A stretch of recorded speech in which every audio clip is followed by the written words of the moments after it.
Marine Le Pen. En 2007, Nicolas Sarkozy avait été un candidat très dangereux pour le Front National, puisqu'il avait, comme il s'en vante d'ailleurs souvent lui-même, asséché les voix. Est-ce que ce serait un candidat à nouveau dangereux pour vous? Dangereux, c'est pas un candidat, c'est un concurrent. Mais je préférais effectivement qu'il ait la loyauté de rentrer en campagne, parce que la réalité, c'est qu'il veut faire une campagne éclair. Ça veut dire qu'il va continuer à faire campagne dans les habits du président. Et ça, c'est pas très loyal. Dans une campagne électorale, on assume son rôle de candidat à sa réélection. Quand Mme Pécresse me dit « Ah non, il travaille, il s'occupe pas du tout de la prochaine élection ». Moi, j'ai vu 16 ministres. En même temps, c'est un peu logique. De toute façon, il va commencer à faire campagne avec les habits du président. Moi, j'ai vu 16 ministres, une journée entière, jouer avec une calculatrice pour venir dire que le PS, c'était pas bien. 16 ministres, ils ne travaillent pas, les ministres? Alors, soit vous allez au bout de votre logique. J'étais au banc. Non, mais voilà, bon.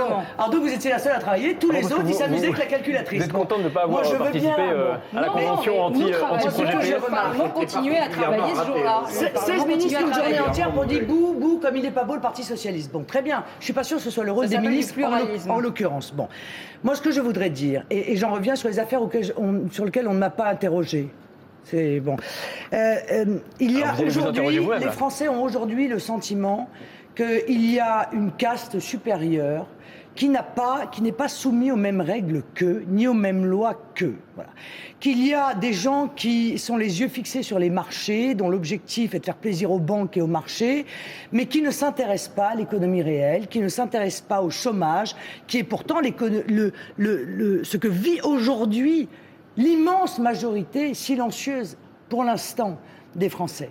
Les Français ont le sentiment qu'à eux, surtout s'ils sont des honnêtes gens, on applique toute la rigueur de la loi. Qu'en revanche, dans les hautes sphères, eh bien, on plaide la présomption d'innocence en toutes circonstances, mais en politique, il n'y a pas de présomption d'innocence. Là, on mélange juridique, en droit, il y a une présomption d'innocence. Mais en politique, on ne peut pas laisser, mais non madame, on ne peut pas laisser M. Squarcini en place avec les charges qui, les soupçons, oui, monsieur, madame, je crois que les Français doivent exiger que dès qu'il y a un doute, eh bien, il y ait des décisions qui soient prises. Ils ont besoin d'une classe politique irréprochable. Lorsqu'on entend le parquet... Mais un doute, ça veut rien dire, un doute. Concrètement, c'est pas juridiquement parlant. Non, madame, très honnêtement, dans l'affaire de M. Squarcini, encore une fois, de deux choses l'une. Soit il a agi sans ordre, et on n'a pas besoin d'attendre la décision de la justice pour lui dire qu'il doit partir. Il doit être changé. Soit il a agi sur ordre, madame.